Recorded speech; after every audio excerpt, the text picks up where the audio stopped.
Rebirth of my loyal king episode 5 Banaras. ओज कमरे में थी और तभी तिमिर ने अंदर आते हुए कहा, पैक करो, हम वापस जा रहे हैं। ओज ने ये सुनते ही मुड़कर उसकी तरफ देखा और बोली, कब? तिमिर ने वैसे ही कहा, 2 घंटे बाद। ओज कुछ भी नहीं बोली। वो चुपचाप जाकर पैकिंग करने लगी। तिमिर 2 पल उसे देखता रहा और फिर जैसे ही वापस जाने को मुड़ा कि पीछे से ओज ने उसे आवाज लगाते हुए कहा, तिमिर। तिमिर ने पीछे मुड़कर देखा तो ओज उसके सामने आते हुए बोली, तुम जो चाहते हो, मैं वो सब कुछ करने की कोशिश कर रही हूँ। तुम्हारी बीवी होने के फर्ज निभा रही हूँ और वो सब कुछ कर रही हूँ जो तुमने कहा है, तो बदले में तुम्हें भी पति होने के फर्ज निभाने चाहिए। उसकी बात सुन तिमिर सरकास्टिक वे में अपने दोनों हाथ अपने सीने के आगे बांधकर खड़े होते हुए बोला, ओह रियली, तो क्या करना चाहिए मुझे? ओज ने नामे सिर हिलाते हुए कहा, कुछ नहीं करना, बस मुझे नाम से बुलाना है। तिमिर ने उसे आंखें चढ़ाकर देखा तो वो बोली, जेलबर्ड का मतलब कैदी होता है, और मैं तुम्हारी कैदी नहीं बीवी हूँ, तो तुम मुझे जेलबर्ड नहीं ओज बुलाओगे। उसकी बात सुन तिमिर वैसे ही बोला, उस नाम से तुम्हें सब बुलाते हैं। ओज भी वैसे ही बोली, तो जिस नाम से सब बुलाते हैं उस नाम से बुलाने में दिक्कत क्या है? उसकी बात सुन तिमिर ने बिना किसी भाव के कहा, दिक्कत है जेलबर्ड, दिक्कत है। उस नाम से तुम्हें सब बुलाते हैं और मैं उस नाम से तुम्हें नहीं बुला सकता क्योंकि मेरे तुम पर हक अलग है, और जो मेरे हक है वो किसी को नहीं है। तो जिस नाम से मैं तुम्हें बुलाऊंगा उस नाम से तुम्हें कोई नहीं बुलाना चाहिए, अंडरस्टूड? उसकी बातें सुनकर तो ओज का दिमाग ही खराब हो रहा था। वो जरा गुस्से में बोली, अगर ऐसा है तब तो मुझे भी तुम्हें कोई नाम दे देना चाहिए, क्योंकि तिमिर तो तुम्हें सभी बोलते हैं। उसकी बात सुन तिमिर के चेहरे पर एक इविल स्माइल आ गई। वो वैसे ही बोला, तो दो ना, क्या नाम दोगी तुम मुझे जेलबर्ड? ओज जो अभी सिर्फ उसी पर भड़की हुई थी, उसे समझ नहीं आया कि तिमिर चाहता क्या है, और वो वैसे ही बोली, तो तुम्हें फिर मैं जेला बुलाऊंगी। कैद करने का बहुत शौक है ना तुम्हें, तो तुम जेला, जो सबको कैद करता रहता है। उसकी बातें सुन तिमिर के चेहरे पर अभी भी वही स्माइल थी और वो अपने कदम ओज की तरफ बढ़ने लगा। उसके ऐसे अपनी तरफ कदम बढ़ते देख ओज एकदम से डर गई। वो अपने कदम पीछे लेने लगी और तिमिर उसकी तरफ कदम बढ़ाने लगा। वो एक कदम और पीछे ले रही थी, एक कदम तिमिर उसकी तरफ बढ़ा रहा था और ऐसे ही दोनों दीवार तक पहुंच गए। ओज के पीछे दीवार थी और आगे तिमिर खड़ा था। ओज डरी हुई नजरों से उसे देख रही थी और वो ओज के सिर के ऊपर पीछे दीवार पर अपना हाथ रखकर ओज के चेहरे पर झुकते हुए बोला, you can call me daddy. ओज ने जैसे ही ये सुना उसकी आंखें हैरानी से बड़ी हो गई थी। तिमिर का चेहरा उसके काफी करीब था। वो हैरानी से उसकी आंखों में देख रही थी और तिमिर के चेहरे पर अभी भी वही स्माइल थी, जो बता रही थी कि वो क्या चाहता है, और वो वैसे ही बोला, in fact you will call me daddy only. उसकी बातें सुनकर तो ओज का शरीर कांपने लगा था। वो लड़खड़ाती आवाज में बोली, तिमिर माँ, मेरे कहने का मतलब वो नहीं था। वो बोल ही रही थी और तिमिर ने कहा, इट्स फाइनल, और अगर आगे और बहस की तो हो सकता है सबके सामने भी तुम्हें मुझे इसी नाम से बुलाना पड़े। ओस की जान में जान आए। उसे लगा था तिमिर ने सबके सामने उसे इस नाम से बुलाने को कहा है, पर यह सुनकर कि वो सिर्फ अकेले में तिमिर को ये बोल सकती है, उसे थोड़ी सी राहत आई। उसने राहत की सांस ली थी और तिमिर ने एकदम से उसके गले पर अपने होंठ रख दिए। ओज ने एक आह भरी और अपनी साड़ी को मुट्ठी में भर लिया। तिमिर एकदम से उससे अलग हुआ और बोला, 2 घंटे। वो वहां से चला गया। ओज ने गहरी सांस ली और अपना सिर पीटते हुए बोली, बेवकूफ है तू, जब जानती है कि ये जिद्दी जेला तुझे जीतने नहीं देने वाला तो क्यों बहस कर रही थी। ओज ने अपना ही सर पीट लिया और फिर पैकिंग शुरू कर दी। यहाँ दूसरी तरह वहां से निकलकर तिमिर सीधा एक पुल पर आया था। नीचे नदी बह रही थी और ऊपर बना पतला सा पुल जहां से सिर्फ 2 लोग एक साथ आया जा सकते थे। इससे ज्यादा ना ये चौड़ा था ना इतना मजबूत था। तिमिर वहीं किसी का इंतजार करने लगा। वो आराम से काफी देर तक वहां खड़ा रहा और लगभग 1 घंटे बाद एक आदमी अपने फोन पर बातें करते हुए उसे पुल की तरफ बढ़ गया। तिमिर ने अपना सर उठाकर कर उसकी तरफ देखा तक नहीं। वो बस चुपचाप खड़ा रहा और वो आदमी उस पुल के बीचों बीच पहुंच गया वहां जहां तिमिर था। वो जैसे ही तिमिर के पास पहुंचा कि तिमिर एकदम से पलटा और उसके ये करते ही उस आदमी के हाथ से फोन गिरकर सीधा नदी में गया, क्योंकि तिमिर के अचानक पलटने से वो डर गया था। वो चिल्लाते हुए बोला, दिमाग खराब है क्या? फोन पानी में फेंकवा दिया मेरा, अब इसकी कीमत तुम दोगे।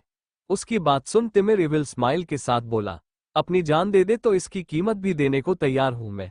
तिमिर की बात सुन उस आदमी के होश उड़ गए। वो असमंजस में उसे देखने लगा जैसे जानता हो कि ये शख्स कौन है, पर पहचान ना पाया। वो 2 पल रुक कर बोला, कौन हो तुम? और अब तिमिर के चेहरे के एक्सप्रेशंस चेंज हो चुके थे। वो अचानक डरावना बन गया था और अपने दांत पीसते हुए बोला, तिमिर धनराज गिल। उसके मुंह से ये नाम सुनते ही उस आदमी के पसीने छूटने लगे। वो घबरा कर तिमिर को देखने लगा और जैसे ही वहां से भागने को हुआ कि पैर फिसला और वो सीधा उल्टी तरफ होकर नदी में गिरा। पर गिरने से पहले ही थी तिमिर ने उसकी कॉलर पकड़ ली और उस आदमी ने गिरने के डर से तिमिर के हाथ को कस के पकड़ लिया। उसे ऐसे देख तिमिर बड़े आराम से बोला, दिल तो कर रहा है तुझे यही फेंक कर मार दूं, पर इसमें तू तड़पेगा नहीं और ये चीज मुझे तड़पाएगी। उसकी बात सुन वो आदमी गिड़गिड़ाते हुए बोला, प्लीज कुछ भी करके मुझे बचा लो प्लीज। तिमिर ने उसे एकदम से ऊपर की तरफ खींचा तो वो तिमिर को ही धक्का देकर भागने को हुआ। तिमिर ने एकदम से उसके पैर पर लात मारी और वो सीधा जमीन पर गिरा। इतनी देर में तिमिर ने जाकर पीछे से उसकी कॉलर पकड़कर उसे खड़ा करते हुए कहा, डॉक्टर उत्सव, अभी तो तुम्हारी डिग्री को लेकर सवाल करने बाकी है, इतनी भी क्या जल्दी है।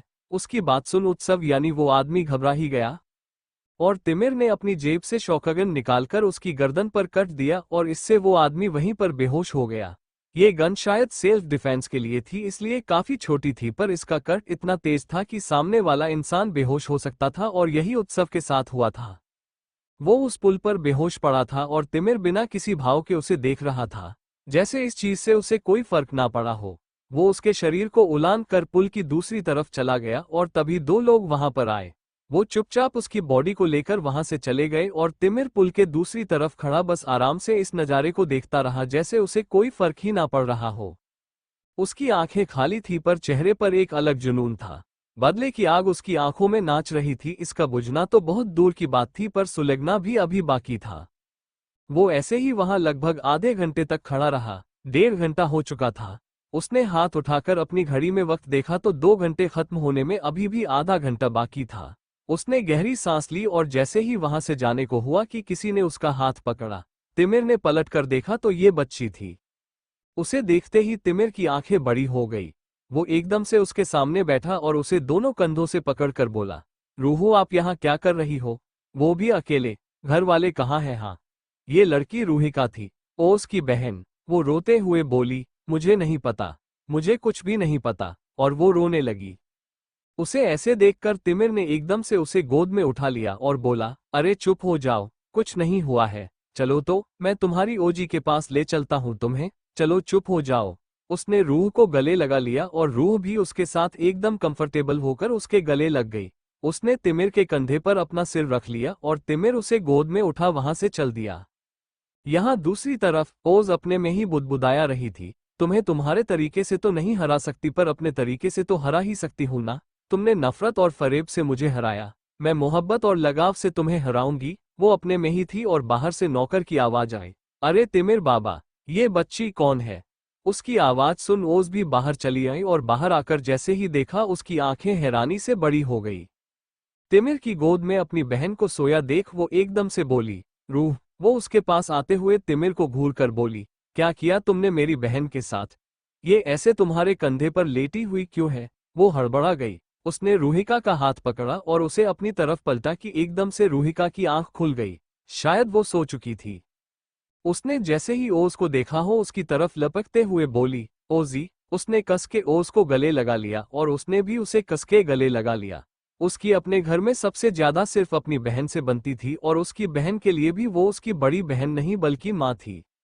ओजना हैरान सी तिमिर की तरफ देख रही थी तो तिमिर बिना किसी भाव के बोला, पुल के किनारे थी अकेली, और वो इतना बोल वहां से आगे बढ़ गया। उसके जाने के बाद वो रूह से अलग हुई और उसे अपनी गोद में लेकर ही एक तरफ सोफे पर बैठते हुए बोली, रूह तुम अकेले क्या कर रही थी पुल पर? कोई तुम्हारे साथ क्यों नहीं था? दिव्यम कहाँ है और माँ? उसकी बात सुन रूह ने नामे सिर हिलाते हुए कहा, मुझे नहीं पता, मम्मी और पापा कल से घर नहीं आए। मैं पड़ोस वाली आंटी के घर पर थी और दिव्यम भैया हॉस्टल में है। उनकी बात सुनकर ओस को अचानक याद आया, कल जो कुछ भी हुआ उसके बाद तो उसके मम्मी पापा हॉस्पिटल में होंगे, उसके पापा की सर्जरी जो होनी थी। शायद उन्होंने पड़ोसी के घर पर रूह को छोड़ा था। वो ये सब सोचते हुए मन ही मन बोली, इन सब के बीच रूही की क्या गलती? मैं उसे ऐसे किसी के भी पास नहीं छोड़ सकती, पर तिमिर के साथ कैसे? अपने साथ रखूं? क्या करूं? कहाँ छोड़ूं मैं रूही को? वो अभी ये सोच ही रही थी कि पीछे से तिमिर की आवाज आए, कोई बात नहीं रूह, मम्मी पापा घर पर नहीं है तो तुम हमारे साथ चलो। ओजी तुम्हारा ख्याल रखेंगी है ना? उसने ओज तरफ देखकर ऐसे कहा जैसे उसे ऑर्डर दे रहा हो। ओज कुछ भी नहीं बोल पाई क्योंकि जानती थी कि तिमिर के दिमाग में क्या चल रहा है। वो रूही को अपने साथ ले जाना चाहता है, जो ओज नहीं चाहती क्योंकि वो बस अपने परिवार को जैसे तैसे करके तिमिर से दूर ही रखना चाहती थी। पर अब नन्ही सी रूही को क्या समझाती जो कि बड़ी उम्मीद से उसे देख रही थी। बनारस, ओज रूही को क्या ही बताती। वो शांति से उसे देख रही थी और इतने में तिमिर बैग लेकर बाहर आया। उन्होंने उस तरफ देखा तो तिमिर ने कहा, कुछ देर में फ्लाइट है हमारी, एयरपोर्ट जाना है, चलो। और वो बाहर निकलने लगा। उसे ऐसे देख ओज एकदम से बोली, तिमिर। तिमिर के कदम रुके पर वो पलटा नहीं। और ओज वैसे ही बोली, हम रूही को अपने साथ कैसे ले जा सकते हैं? यहाँ पर अगर किसी ने उसे ढूंढा तो हम क्या जवाब देंगे? और वैसे भी वो बोल ही रही थी कि तिमिर एकदम से पलटा और वो चुप ही हो गई। और तिमिर रूही के सामने आकर बैठते हुए बोला, रूहू, क्या तुम अपनी ओजी के साथ चलना चाहती हो, या यही अपनी पड़ोस वाली आंटी के पास रुकना है? तुम्हारे मम्मी पापा को घर आने में थोड़ा वक्त लगेगा, तुम बताओ क्या करना है? वो बहुत प्यार से रूही से बात कर रहा था, क्योंकि ओज की शादी में जब तिमिर आया था तो वो रूही से मिला था। तब दोनों का बॉन्डर काफी अच्छा हो गया था और अब वो वापस मिल रहा था। रूही ने एक नजर ओज को देखा, फिर धीरे से कहा, मुझे आपके साथ चलना है मीर। उसकी बात सुन ओज ने अपना सिर पीट लिया। वो जानती थी रूही यही कहेगी। वो उसे अपने साथ नहीं ले जाना चाहती थी, क्योंकि जानती थी कि तिमिर के आसपास रहना यानी खुद के ऊपर खतरा डालना। पर अब रूही ने कहा था तो उसे ये भी पता था कि तिमिर अब नहीं मानने वाला। वो रूही को अपने साथ लेकर ही जाएगा। ओज ने अपना ही सिर पीट लिया और बस एक गहरी सांस भर के दोनों को देखने लगी। तिमिर ने रूही को अपनी गोद में उठा लिया और बोला, बस फिर, तुम चलने को तैयार हो तो हम भी तैयार हैं। उसने रूही को गोद में उठाया और उसे लेकर बाहर निकलते हुए बोला, बाहर आ जाओ, गाड़ी में वेट कर रहा हूं तुम्हारा। और वहां से चला गया। वो 2 पल वही वैसे ही खड़ी रही और फिर वापस कमरे में जाकर उसने एक लेटर लिखा। और वो लेटर वहां पर एक नौकर को देते हुए बोली, जब भी आपको मौका मिले प्लीज मेरी माँ तक ये पहुंचा दीजिएगा, उन्हें फिक्र नहीं होगी रूही की। और नौकर ने हाँ सिर हिलाया और ओज भी बाहर चली गई। कुछ ही देर में वो लोग एयरपोर्ट पहुंच चुके थे और इस बीच में ओज ये अच्छे से नोटिस कर रही थी कि रूही एक पल के लिए भी तिमिर से अलग नहीं हुई थी। वो बहन भले ही उसकी थी, बट तिमिर से उसकी ज्यादा बनती थी और तिमिर भी जैसे उसका जीजा या बड़ा भाई नहीं, उसके पापा की तरह उसका ख्याल रख रहा था। और हो भी क्यों ना, दोनों के बीच एक डिफरेंस तो बाप बेटी वाला ही था। जहां रूही सिर्फ 7 साल की थी वहां तिमिर 30 साल का था।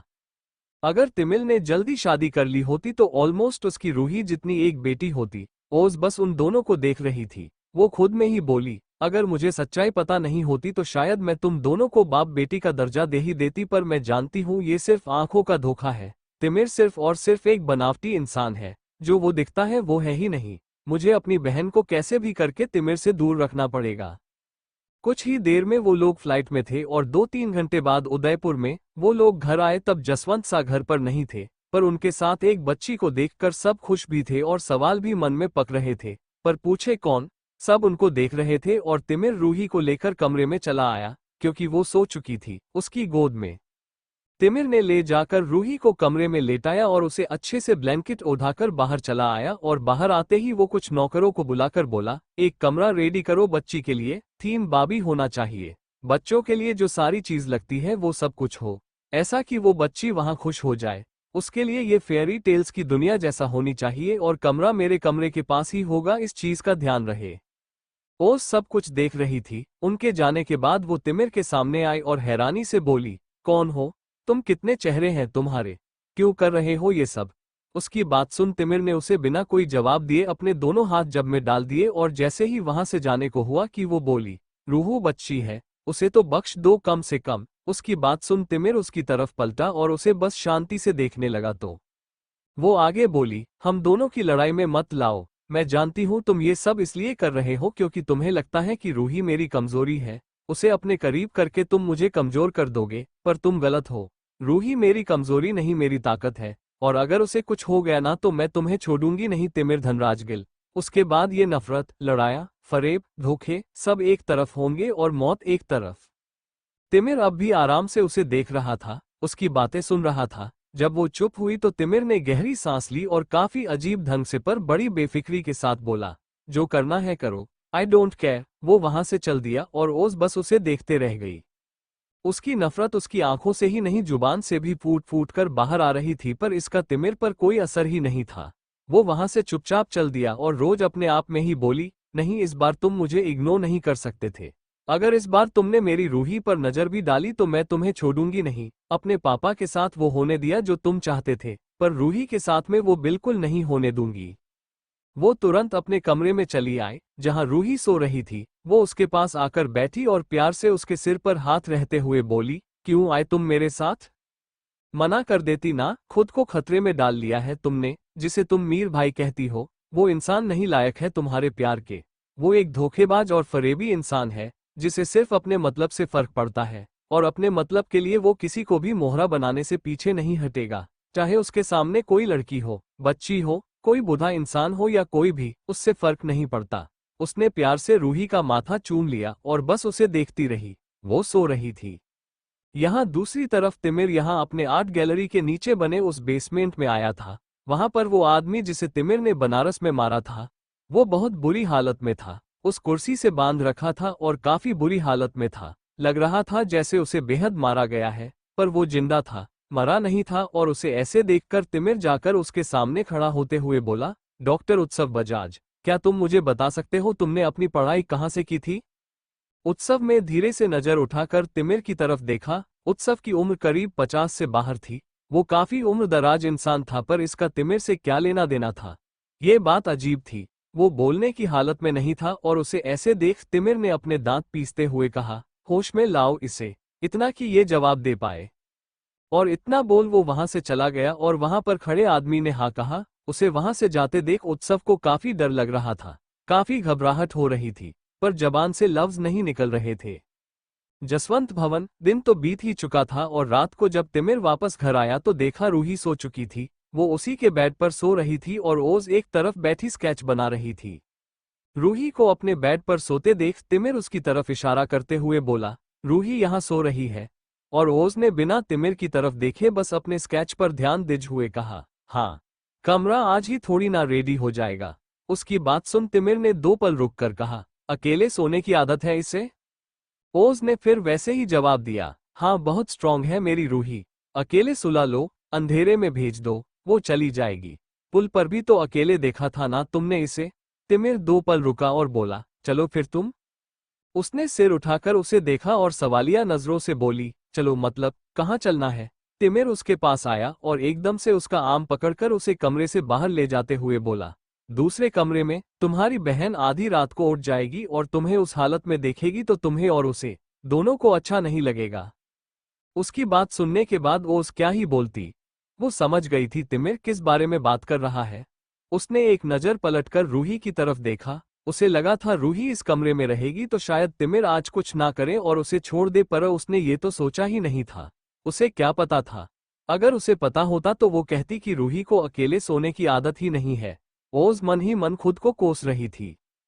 तिमिर उसे पकड़कर जबरदस्ती रूही जिस कमरे में सो रही थी उसी कमरे के पास दूसरे कमरे में ले आया था। ओज इस हवेली के किसी भी कमरे में गई ही नहीं थी, क्योंकि उसे यहाँ अच्छा ही नहीं लगता था। ये ऐसा था जैसे मेरी मर्जी के बगैर अगर कुछ हो रहा है तो मुझे कुछ चाहिए ही नहीं। वो ज्यादातर तिमिर का दिया सामान भी जल्दी यूज नहीं करती थी, पर अब कर रही थी क्योंकि अब सौदा हुआ था तिमिर के साथ उसका। और हवेली में घूमना फिरना, ये तो उसके दिमाग में कभी ख्याल ही नहीं आया था। ओज ने देखा कि ये कमरा भी काफी खूबसूरत था। वैसा ही कमरा था, पर बालकनी खुली थी और वहां पर भी पर्दे लगे हुए थे और बालकनी इतनी बड़ी थी कि आधा आसमान तो उसे यहीं से दिख रहा था। बेड पर शायद लेटकर भी चांद सितारे सब पर नजर जा सकती थी।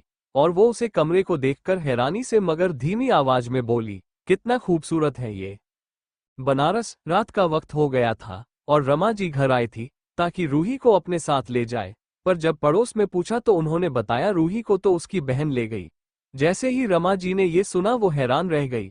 ओस की वजह से इतना कुछ हो गया था और अब, पर वो कुछ भी बोलती उससे पहले ही उस औरत ने उसे वो कागज देते हुए कहा। उसके जाने के बाद एक आदमी आया था, बोला जब आप आओ तो ओस की तरफ से आपको दे दो। रमा जी ने तुरंत वो कागज खोलकर देखा और पढ़ने लगी, जिस पर लिखा था, जो कुछ भी हुआ उसके लिए माफी मांगू, इतनी हिम्मत नहीं है मुझ में, ना ही माफी की हकदार हूं मैं, पर आपकी गैर मौजूदगी में रूही पर अगर कोई आंच भी आए तो खुद को माफ नहीं कर पाऊंगी, इसलिए इसे अपने हाथ ले जा रही हूं। आप बेफिक्र रहिएगा। जब भी आपको रूही से बात करनी हो, इस नंबर पर फोन कर दिएगा। और नीचे नंबर लिखा था। रमा जी की आंखों से अनायास ही आंसू बह निकले। वो तो तिमिर और ओस की शादी के भी खिलाफ थी। उन्हें तो भरोसा था अपनी बेटी पर, मगर आशुतोष जी के आगे वो कुछ नहीं बोल पाई। और अब ये सब। उदयपुर जसवंत भवन। ओज उस कमरे को अपनी आंखें बड़ी करके देख रही थी। उसके चेहरे पर इतने दिनों बाद आज स्माइल थी। ये नजारा उसे बहुत प्यारा लग रहा था और उसे ऐसे देख पीछे से तिमिर ने उसे बाहों में भर लिया। ये महसूस करते ही ओज के चेहरे की वो मुस्कान गायब हो गई। उसके चेहरे के भाव बदल गए और वो बोली, हम यहाँ सोने वाले हैं। तिमिर ने उसकी गर्दन पर अपने होंठ रखते हुए कहा, हम यही सोएंगे। ओज ने उसका हाथ अपनी कमर से हटाया और बालकनी के उन पर्दों के पार जाते हुए बोली, कितना खूबसूरत है ये कैमरा। तुम यहाँ क्यों नहीं रहते? तुम्हारे उस कमरे से भी ज्यादा प्यारा है ये। वो बोल ही रही थी और तिमिर ने उस पर्दे के पीछे आकर खड़े होते हुए कहा, मुझे आसमान पसंद है पर रंगों से ज्यादा नहीं। उस कमरे में मेरे रंग है। उसकी बात सुन ओज ने पीछे पलट कर देखा। उसके और तिमिर के बीच बस एक पर्दे का फैसला था और ये पर्दे के बीच में होने के बाद भी उन दोनों को एक दूसरे का चेहरा बेहद अच्छे से दिख रहा था। तिमिर ने अचानक से उसकी कमर पर अपनी पकड़ का कसी और उसे अपनी तरफ खींचा और ओस पर्दे के इस पार से उसे देखते हुए धीरे से बोली, पता है ओस का मतलब क्या होता है? तिमिर ने वैसे ही उसे देखते हुए कहा, उजाला, और फिर रुक कर बोला, पता है तिमिर का मतलब क्या होता है? ओज ने वैसे ही तिमिर की तरह कहा, अंधेरा। और फिर उस पर्दे से लिपट कर बोली, उजाला और अंधेरा कभी एक नहीं हो सकते। जहां उजाला होता है वहां अंधेरा नहीं होता और जहां अंधेरा होता है वहां उजाला नहीं होता। अगर अंधेरे को उजाले में शामिल करने की कोशिश की जाए तो या तो उजाला अंधेरे को खत्म कर देता है या अंधेरा उजाले को। उसकी बातें सुनकर तिमिर ने उस पर्दे को उन दोनों के बीच से हटाया और ओस के चेहरे के बेहद करीब अपना चेहरा ले जाकर बोला, पर मैं वो अंधेरा हूं जो तुमसे से सुबह के पहले और शाम के आखिरी पहर में मिलता है, जहां दोनों एक होते हैं, जहां दोनों का वजूद कायम रहता है। ना अंधेरा उजाले को मिटाता है, ना उजाला अंधेरे को खत्म करता है। ओस कुछ बोल ही नहीं पाई, बस चुपचाप तिमिर को देखती रही और तिमिर ने उसकी गर्दन में अपना चेहरा छुपा लिया। उसकी आंखें एकदम से बंद हो गई और जो हाथ तिमिर के सीने पर थे वो उसकी शर्ट पर कस गए। उसने ओस की गर्दन पर किस करते करते उसकी ईयरलोब को बाइट किया। फिर उसके चेहरे के पास अपना चेहरा ले जाकर बोला, मैं अंधेरा हूं जो उजाले को अपने साथ शामिल करने के बाद भी उसे खत्म नहीं होने देगा जब तक मेरी खुद की मर्जी शामिल है। उसने सीधा ओस के होठों पर अपने होंठ रख दिए। ओस कुछ नहीं बोल पाई क्योंकि वादा किया था उसने कि वो हर चीज करेगी जो तिमिर चाहेगा, उसकी बीवी बनके रहेगी और हर चीज में उसका साथ देगी। ओस चुपचाप बस खड़ी थी और तिमिर उसके होठों को चूमे जा रहा था। एक शिद्दत थी उसके इस किस में जो ओस को कभी महसूस नहीं हुई और ना ही आज हो रही थी। उसके लिए बस ये एक ऐसी चीज थी जिसे उसे मानना ही पड़ेगा क्योंकि ये तिमिर ने उससे कहा है। उसने कभी भी तिमिर को किसी लगाव से या किसी जरूरत के बूते पर नहीं छुआ था। उसे हमेशा लगता था कि उसे तिमिर की जरूरत है ही नहीं और ये सच भी था कि उसे तिमिर की जरूरत बिल्कुल नहीं थी। दोनों की इस लंबी पैशनेट किस के बाद तिमिर ने उसके होठों को आजाद किया और उसे एकदम से गोद में उठा लिया। और ओस जो अभी पर्दे में उलझी हुई थी उसने एक नजर उठाकर पर्दों की तरफ देखा और फिर तिमिर की तरफ देखा। तिमिर उसे बेड की तरफ ले आया और वो पर्दा ओस से धीरे धीरे छूटता गया। तिमिर ने ले जाकर उसे बेड पर लेटाया और खुद भी उसके ऊपर आ गया। उसने जैसे ही ओस को छूने की कोशिश की, वो एकदम से बोली, मेरे कपड़े मत फाना। तिमिर ने एक इविल स्माइल के साथ उसे दिखा और उसने खुद अपने कपड़े निकाल दिए। क्योंकि वो दूसरे कमरे में थी, उसका कमरा अलग था और वहां पर रूही थी, वो कैसे जाती है उस कमरे में। उसने अपने कपड़े उतार दिए और बेड पर लेट गई। तिमिर एक बार फिर उसके ऊपर आ चुका था और दोनों की ये रात फिर वैसे ही बीती जैसे तिमिर चाहता था।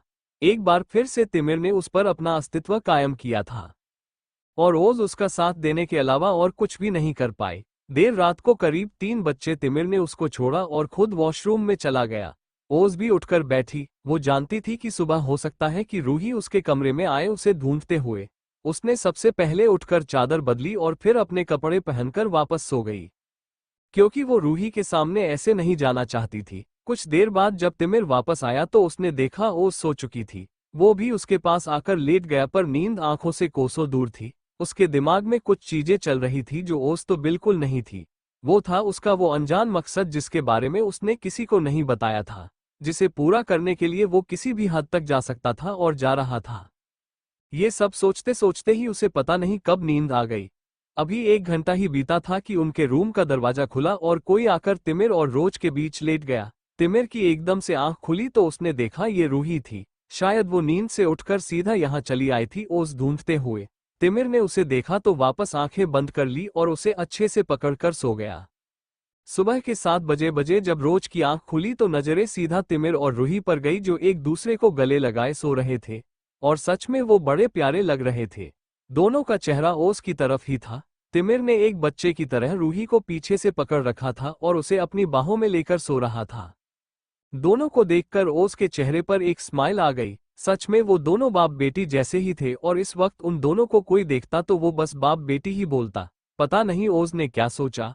वो उठी और तिमिर का फोन लिया और उसमें उन दोनों की सोते हुए एक तस्वीर खींच ली। वैसे तो वो तिमिर से रूही को दूर रखना चाहती थी, पर इस पल में वो भूल ही गई कि तिमिर रूही के लिए खतरा है। उसने 2-3 पिक ली उन दोनों की और फिर फोन साइड में रखते हुए बोली, कितने प्यारे लग रहे दोनों साथ में। पर अनायास ही उसे याद आ गया कि वो क्या सोच रही है। वो एकदम से होश में आई और बोली, 1 मिनट, रूही यहाँ कैसे आई? ये कब आके सोई? ओज ने जैसे ही रूही को उठाने के लिए हाथ बढ़ाया कि आंखें बंद किए हुए सो रहे तिमिर ने उसका हाथ पकड़ लिया।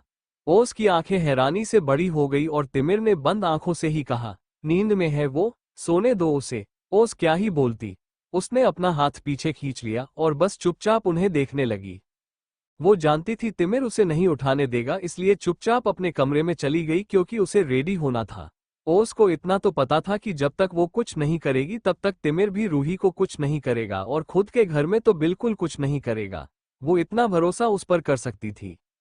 कुछ देर बाद जब वो रेडी होकर आए तो देखा तिमिर बेड पर उल्टा सो रहा था पेट के बल और रूही भी बिल्कुल उसी की तरह उसके पास सो रही थी। ओज ने अपना ही सिर पीट लिया और जाकर रूही को उठाते हुए बोली, रूही उठो। और रूही जो जिद्दी, सोने से उसे फुर्सत ही नहीं मिल रही थी। ओज ने उसका हाथ छोड़ दिया। उसने उसे घूरते हुए कहा, जिद्दी कहीं की। उसने तिमिर की तरफ देखा और उसे उठाते हुए बोली, तिमिर तुम्हें आर्ट गैलरी नहीं जाना, उठ जाओ। पर तिमिर ने भी कोई जवाब नहीं दिया। वो दोनों को घूरते हुए बोली, बाप बेटी नहीं है पर दोनों एक जैसे हैं, जिद्दी कहीं के। उसका मुंह बन गया। वो दोनों को घूर रही थी और फिर पता नहीं उसे क्या सूझा। उसने तिमिर का फोन लिया और उसमें एक गाना लगाते हुए वो फोन दोनों के कान के पास रख दिया। और जैसे ही उस फोन में गाना बजा दोनों एकदम से उठे। तिमिर ने घूर कर उसे को देखा पर ओज उसकी आंखों को इग्नोर करते हुए बोली, चुपचाप जाकर दोनों तैयार हो जाओ, वक्त देखा है, अभी तक सो रहे हो। उसने रूही का हाथ पकड़ा और उसे जबरदस्ती अपने साथ ले जाते हुए बोली, और तुम चलो मेरे साथ। तिमिर उसे बस जाते देखता रहा।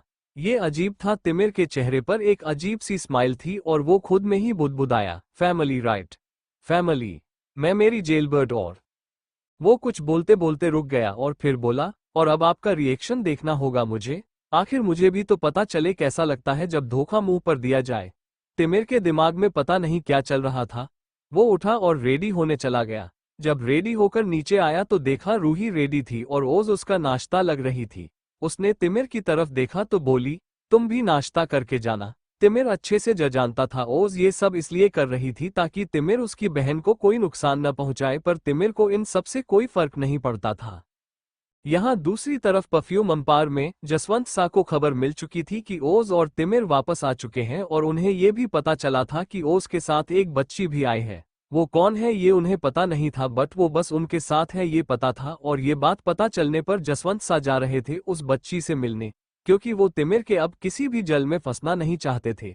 वो मन ही मन बोले, मैं तुम्हें किसी को भी ऐसे ही अपने घर में लाने नहीं दूंगा। तुम्हें लगता है कि तुम मुझे गुमराह रहे हो, पर तुम गलत हो। मुझे देखना ये कौन है। और वो कुछ सोचते हुए बोले, ओस की एक बहन तो थी, पर मैंने कभी ये पता लगाने की कोशिश नहीं की कि उसकी घरवाले हैं कौन।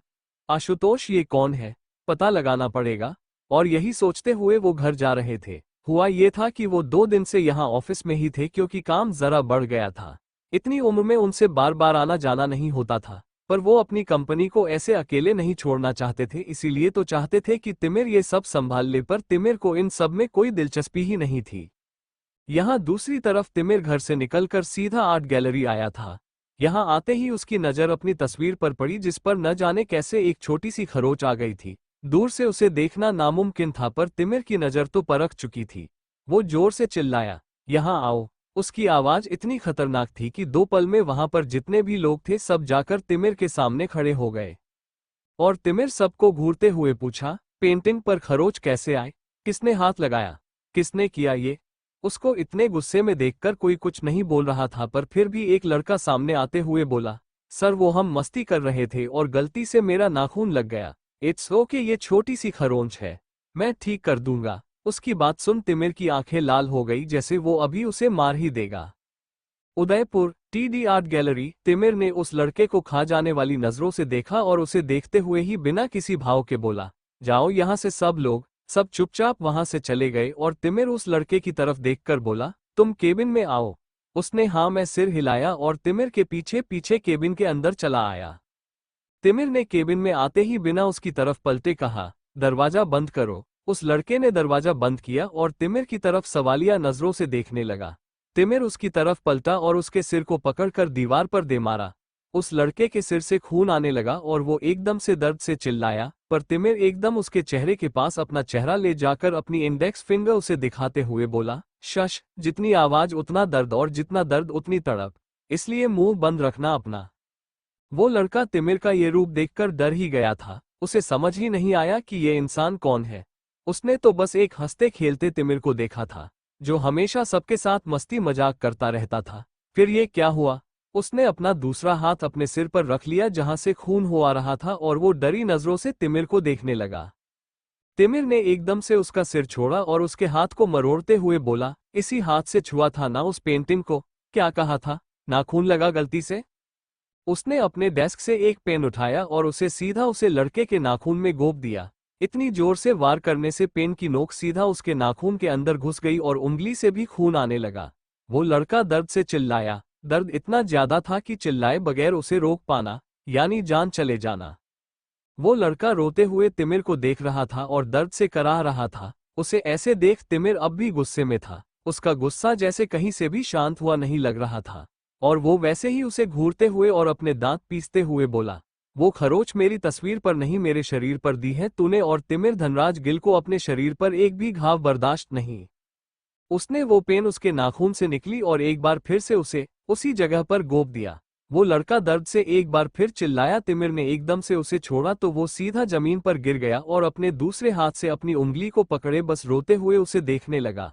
उंगली से अभी भी खून आ रहा था और सिर से एक खून की लकीर खींची आई थी। उसे ऐसे देखे तिमिर ने बेल बजाकर एक और पियून को बुलाया। पियून भागते हुए अंदर आया तो देखा वो लड़का जमीन पर बैठा रो रहा था। अपने हाथ को पकड़े उसकी उंगली से खून निकल रहा था और सिर में भी खून आ रहा था। वो उसे ऐसे देख तिमिर की तरफ देखने लगा और तिमिर ने बिना किसी भाव के कहा, हॉस्पिटल लेकर जाओ इसे और ध्यान रहे मेरी पेंटिंग्स को आज के बाद कोई छूने की कोशिश ना करे। वो उस लड़के को लेकर वहां से चला गया। तिमिर उन दोनों को बस जाते हुए देख रहा था। उनके जाने के बाद तिमिर की नजर उसे लड़के के खून पर पड़ी जो जमीन पर दाग छोड़ चुकी थी। वो जमीन पर बैठा और उस खून को अपनी उंगली पर लिया और उसे देखने लगा। उस खून को, उस लाल रंग को देखते हुए तिमिर पता नहीं एक जुनून और सनक के साथ बोला, ये लाल रंग मेरा पसंदीदा रंग है, क्योंकि ये खून का रंग है और खून बहाना तिमिर धनराज गिल को बेहद पसंद है। वो पागल लग रहा था इस वक्त और सच में उसने जो किया था वो पागलपन से काम नहीं था। अभी वो यही जमीन पर बैठा था कि उसका फोन बजा। तिमिर अपनी जगह से उठा और अपने खून वाले हाथ लिए हुए ही अपना फोन जेब से निकालकर उठा लिया बिना नंबर देख। उसने फोन कान के लगा लिया और सामने से अर्हित की आवाज आई, तिमिर कहाँ हो तुम? उत्सव के साथ क्या करना है तुमने अभी तक नहीं बताया है। उसे कब तक टॉर्चर करोगे? इलाज कर करके थक चुके हम, मरने की हालत में आ गया है, तुम करना क्या चाहते हो? उसकी बात सुन तिमिर ने बिना किसी भाव के कहा, अगला स्टेप लूंगा। वो 2 पल रुका और बोला, जानवरों के डॉक्टर की एक टीम हवेली भेजो, मैं भी वहीं पहुंच रहा हूं। अर्हित को उसकी बात समझ में नहीं आई। जानवरों के डॉक्टर की टीम की हवेली में क्या जरूरत? वो असमंजस में था पर जानता था कि तिमिर की कही हुई बात गलत नहीं होती। उसने कुछ सोच समझ कर ही ये चीज कही होगी, इसलिए उसने भी ओके कहा और फोन रख दिया। यहाँ तिमिर भी तुरंत यहाँ से हवेली के लिए निकल गया। जसवंत भवन में ओज ने रूही को तैयार कर दिया था और उसे नाश्ता भी कर दिया था। वो उसके साथ आराम से बैठी बातें कर रही थी। उससे पूछ रही थी कि बनारस से निकलने के बाद वहां क्या क्या हुआ, सब ठीक थे या नहीं थे, माँ कैसी थी, बाबा कैसे थे। वैसे तो ओज खुद जानती थी कि इस वक्त उसके घर पर क्या हाल होगा, पर फिर भी वो पूछ रही थी ताकि रूही का मन लगा रहे। और रूही भी उसे सब कुछ बता रही थी। वो करीब 1 घंटे से बकबक किए जा रही थी, अपने स्कूल के किस्से बता रही थी, अपने फ्रेंड्स के साथ उसने क्या क्या किया वो बता रही थी, घर में उसकी मम्मी ने उसे कितनी बार डांटा ये बता रही थी, उसने कितनी बार शरारत की और क्या क्या खाया ये भी बता रही थी। और ओस प्यार से सब कुछ सुन रही थी। ओस काफी बड़ी हो गई थी, उसके बाद रूही का जन्म हुआ था, इसलिए उसने हमेशा से रूही को एक बेटी जैसा ही प्यार दिया था। भले ही वो उसकी बहन थी और रूही उसे जान से भी प्यारी थी। वो दोनों बातें ही कर रही थी कि बाहर से आते तिमिर पर नजर गई। उसे देखते ही रूही भागकर उसके पास जाते हुए बोली, मीर भैया आप आ गए। तिमिर ये देख मुस्कुराया और उसके पास घुटनों के बाल बैठते हुए बोला, मैं तो आ गया, पर तुम मेरा इंतजार कर रही थी क्या? अपनी ओजी से बातें नहीं की? उसकी बात सुन रूही ने हाँ में सिर हिलाते हुए कहा, मैंने तो उनके साथ बहुत सारी बातें की, उन्हें सब कुछ बता दिया, पर मुझे आपसे बातें करनी है। आपसे बात करनी है, आपको सब बताना है और जानना भी है कि आप इतने बड़े घर में 3-4 लोग ही क्यों रहते हो। मतलब 4-5 ही तो लोग हैं यहाँ, और फिर भी इतना बड़ा घर। मुझे पूरा घर देखना है। उसकी प्यारी प्यारी बातें सुनकर तिमिर मुस्कुराया और गजरा की तरफ इशारा करते हुए बोला, ये आपको पूरी हवेली घुमाएगी। ठीक है। और फिर गजरा की तरफ देखकर बोला, रूही को पूरा महल दिखाओ और फिर इसे लेकर मेरे पास आना। हम दोनों साथ में आइसक्रीम खाने जाएंगे, ओके? रूही ने एकदम से हाँ में सिर हिलाया और तिमिर वहां से जाने लगा। उसे जाते देख रूही बोली, आप कहाँ जा रहे हो मीर भाई? तिमिर में उसकी तरफ पलट कर देखा और बोला, मैं तो नंदी के पास जा रहा हूँ। उसकी बात सुन रूही भागकर उसके पास आते हुए बोली, नंदी मतलब बैल? तिमिर एकदम से हंसा और उसे गोद में उठाते हुए बोला, हाँ, बड़ा सा बैल, महादेव वाला। उसकी बात सुन रूही की आंखें बड़ी बड़ी हो गई और वो एकदम से एक साइड होकर बोली, मुझे भी मिलना है नंदी से, प्लीज मुझे ले चलो ना अपने साथ। तिमिर ने पीछे बैठी ओस की तरफ देखा जो अपनी नजरें जमीन पर गड़ाए हुए थी, क्योंकि वो कुछ नहीं बोल सकती थी। जब तक तिमिर कुछ नहीं करता, वो ना तो रूही को तिंगा से दूर रख सकती थी, ना ही तिमिर को मना कर सकती थी रूही की करीब जाने से। इसलिए बस चुपचाप थी। मीर ने 2 पल सोचने का नाटक किया और फिर बोला, ओके, पर तुम वहां से जल्दी चली आओगी, ठीक है? और वो लोग वहां से सीधा अस्तबल में चले आए। हवेली के पीछे बना अस्तबल यानी ये तबला काफी बड़ा था। यहाँ पर घोड़े, मुर्गियां, गाय, बकरियां, बैल और खरगोश जैसे जानवर थे। ऐसा लग रहा था जैसे यही छोटा चिड़ियाघर था। और इतने सारे जानवरों को एक साथ देखकर रूही की तो आंखें जैसे चमक उठी थी। वो हैरानी से बोली, अरे, इस महल में इंसान नहीं, इतने सारे जानवर रहते हैं। उसकी बात सुन गजरा भी हंस दी और बोली, ये सारे तो जसवंत सा के बके शौक है, और तिमिर सा को घोड़े पालना पसंद है। गाय, भैंस और बकरियां दूध के लिए हैं, जिनका दूध डेयरी में भी दिया जाता है और हवेली में कई पकवान बनते हैं इसके। और रही खरगोश और मुर्गियों की बात, तो ये भी ऐसे ही है। बस जसवंत साहब को बहुत शौक है जानवर पालने का, इसलिए। रूही उनकी बातें सुन सुनकर और इतने सारे जानवरों को वहां पर देख देख कर खुश हो रही थी और उसकी नजर एक बड़े से बैल पर गई। काले रंग का ये बैल, जिसके माथे पर दोनों सींगों के बीच एक सफेद दाग था, और सच में ये किसी मणि जैसा लग रहा था। उसके बड़े बड़े सींग थे और वो दिखने में ही इतना आकर्षक लग रहा था। रूही उसे देखते ही उसकी तरफ बढ़ते हुए बोली, वो रहा नंदी। उसे बैल की तरफ जाते देखे तिमिर ने एकदम से उसका हाथ पकड़कर खींच और बोला, नहीं, उसके करीब मत जाना, दूर से ही उसे देखो, उसे पसंद नहीं है किसी का भी करीब जाना, वो हमला कर सकता है। रूही रूही ने हाँ में फिर लाया और दूर से ही उसे देखने लगी। और तिमिर वहां पर उन जानवरों को घास और चारा डाल रहे 2 आदमियों की तरफ जाते हुए बोला, घास को चेक किया था ना? ये लैब से चेक होने के बाद ही आए हैं। उन दोनों आदमियों ने हाँ में सिर हिलाया तो तिमिर बोला, कौन से डॉक्टर है वो जो ये सब चेक करते हैं? उनमें से एक बोला, उत्सव बजाज नाम है उनका, उन्होंने इन्हें चेक किया है, उसके बाद ही हम इसे इस्तेमाल कर रहे हैं। तिमिर 2 पल रुका और बोला, मुझे कुछ जानकारी चाहिए थी, पूछ सकता हूँ? उन दोनों ने हाँ में सिर हिलाया तो तिमिर बोला, अगर चारे में जहर हो तो जानवर के ऊपर इसका क्या असर हो सकता है? मतलब ये उनके लिए खतरनाक तो है, पर कितना खतरनाक हो सकता है? उन दोनों में से एक आदमी ने अपने हाथ जोड़ और नजरें नीचे किए हुए बोला, माफ कीजिएगा छोटे साहब, पर यह तो जहर की खुराक पल जाता है। अगर बेहद कम खुराक दी जाए तो जानवर नींद में रहते हैं, वो उठते ही नहीं। थोड़ा ज्यादा दिया जाए तो जानवर बीमार हो जाते हैं, और बहुत ज्यादा दिया जाए तो वो मर भी सकते हैं। पर आप ये सब क्यों पूछ रहे हैं? तिमिर उन सारे जानवरों की तरफ देखकर बोला, कुछ खास नहीं, बस ध्यान रखने के लिए। इतने में तिमिर का फोन बजा। उसने अपना फोन उठाया तो सामने से अरहित की आवाज आई, मैंने यहां से टीम भेज दी है, पर तुम करने क्या वाले हो जान सकता हूं? तिमिर के चेहरे पर अचानक की एक इविल स्माइल आ गई और वो अपने आसपास देखते हुए बोला, बस जसवंत श्री के कदमों के नीचे से थोड़ी सी जमीन और खींचूंगा। वो उन सारे जानवरों की तरफ देखते हुए मन ही मन बुदबुदाया, माफ करना गौ मैया, पर आज आपको मेरी वजह से थोड़ी सी तकलीफ होगी। मैं वादा करता हूं आप में से किसी को कुछ नहीं होने दूंगा। बस अपने तिमिर के लिए थोड़ा सा कष्ट ले लीजिए। वो इधर उधर देख रहा था और फोन अब भी ऑन था। इतने में उसकी नजर रूही की तरफ चली गई और तिमिर की आंखें हैरानी से बड़ी हो गई। उदयपुर जसवंत भवन, तिमिर, रूही, गजरा और कुछ लोग अस्तबल में थे और तिमिर की आंखें हैरानी से बड़ी हो गई जब उसने देखा कि रूही इस बैल जिसका नाम नंदी था, वो उसकी तरफ जा रही थी और वो बैल जोर से अपने सिंग हिला रहा था। शायद रूही को देखकर उसे गुस्सा आ रहा था। तिमिर ने एकदम से उसे बैल की तरफ देखा तो ध्यान दिया वो बंधा हुआ नहीं था, उसे खुला छोड़ा था। शायद अभी उन्हें चार दिया जा रहा था, इसलिए तिमिर की आंखें एकदम से बड़ी हो गई। वो जानता था अगर वो चिल्लाया तो बैल और ज्यादा भड़क जाएगा, इसलिए वो भागकर रूही की तरफ गया और इस वक्त वो बैल भी भागकर रूही की तरफ आया। तिमिर मने एकदम से जाकर रूही को कवर किया और उसे बैल में भी उसी वक्त अपने सिंग उछाले, जो जोर से तिमिर के कंधे पर लगे। पर वो बैल रुका। जैसे ही उसने तिमिर को देखा, वो पीछे हट गया और तिमिर ने एकदम से अपने कंधे पर हाथ रख लिया। बैल का वार काफी जोर का था और उसने इस वक्त एक टी शर्ट पहनी थी जो हाफ स्लीव्स थी और उसके आर्म पर चोट का निशान दिख रहा था। तिमिर ने एकदम से सिर उठाकर उसे बैल की तरफ देखा तो वो बैल पीछे पीछे कदम ले रहा था। तिमिर एकदम से खड़ा हुआ और रूही को डांटने वाले लहजे में बोला, दिमाग खराब है तुम्हारा, मना किया था ना, मत जाना करीब, अभी चोट लग जाती तो। अभी वो बोल ही रहा था, उसी पल में ओज भी वहां आ गई।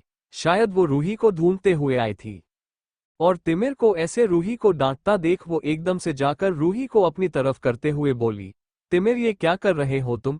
उसने ये काफी जोर से बोला था। शायद ओज को लगा कि तिमिर रूही को डला रहा था। वो कुछ कहने को हुई कि रूही ने एकदम से कहा, ओजी मीरबी ने कुछ नहीं किया है, वो तो मेरी मदद कर रहे थे नौदी से बचाने में और उनको ही चोट लग गई। उसकी बात सुन ओज ने एकदम से तिमिर के हाथ की तरफ देखा जहां पर हल्का नीला निशान पड़ चुका था। ओज को अब जाकर एहसास हुआ कि उसने गड़बड़ कर दी, उसे ये नहीं बोलना था। वो कुछ बोलने को हुई कि तिमिर का फोन जो वहीं पर साइड में शायद भगदड़ के बीच गिर गया था, उससे अरहित की आवाज आने लगी, तिमिर आर यू ओके? तुम ठीक हो ना? तिमिर में जाकर अपना फोन उठाया और वहां से निकलते हुए बोला, हाँ मैं ठीक हूं।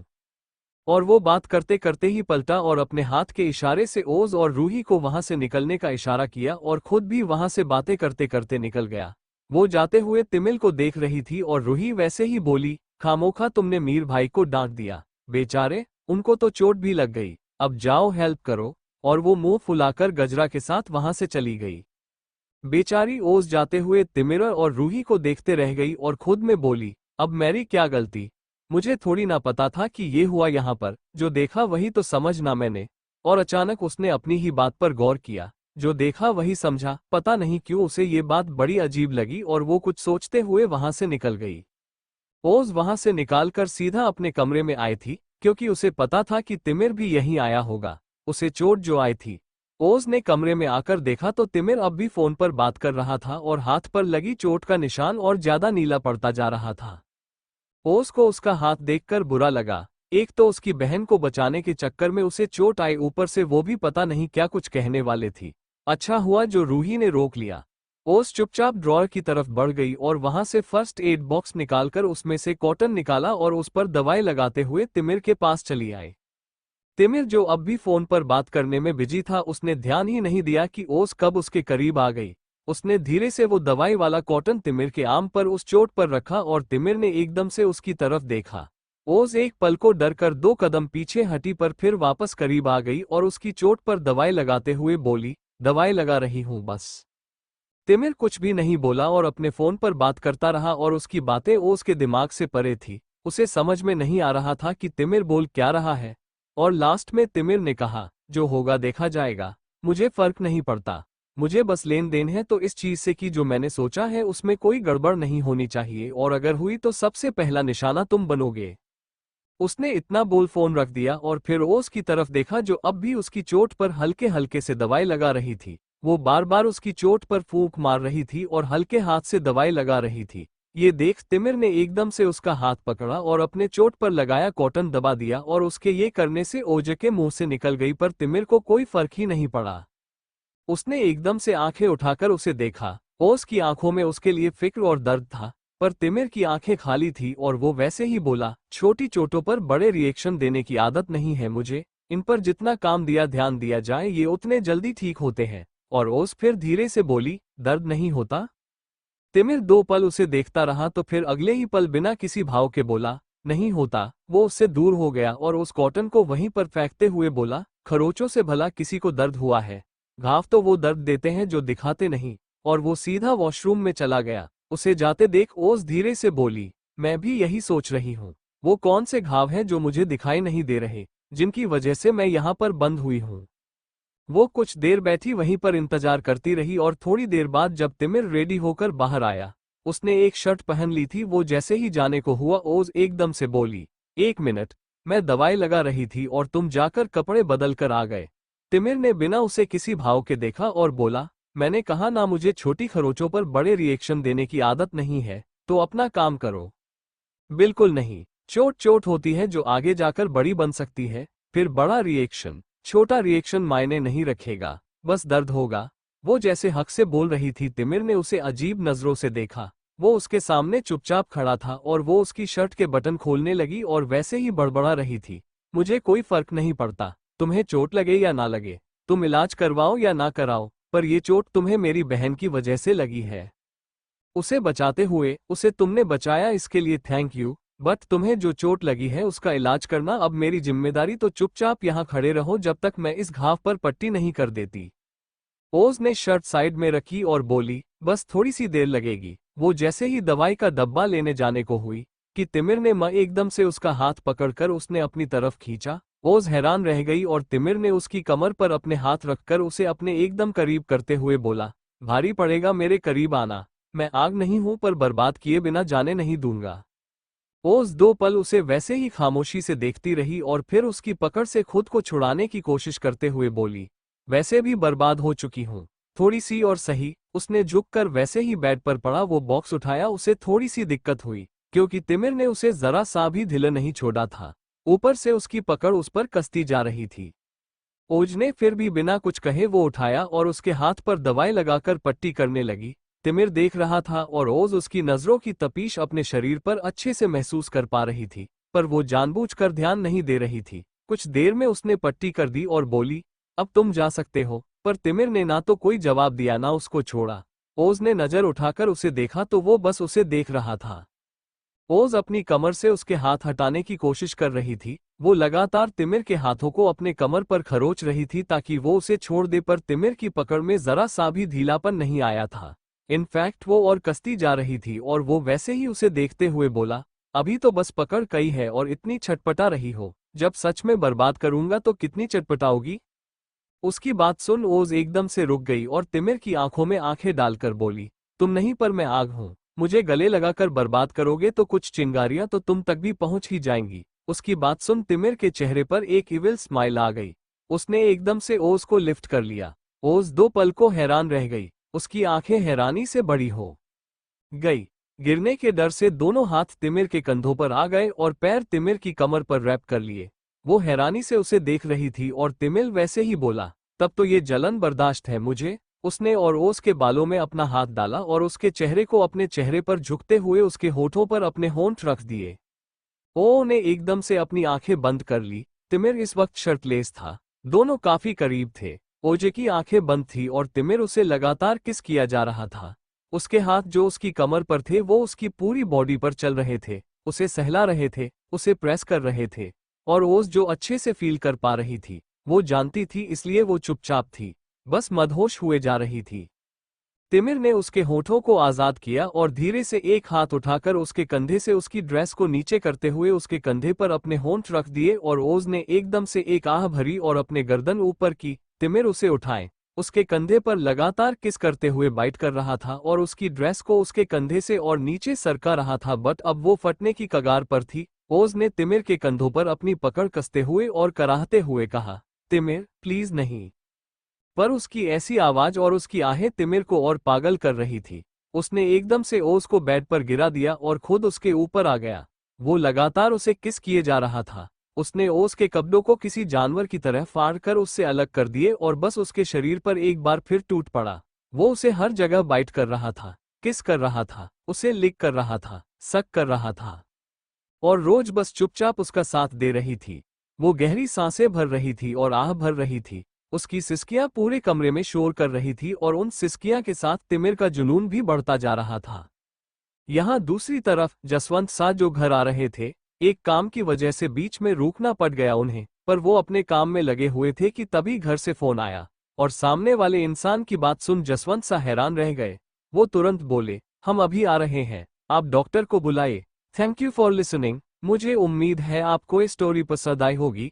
अगर आपको पसंद आए है तो प्लीज लाइक और कमेंट करना ना भूलें और मोर स्टोरीज के लिए सब्सक्राइब करें। मिलते हैं नेक्स्ट वीडियो में।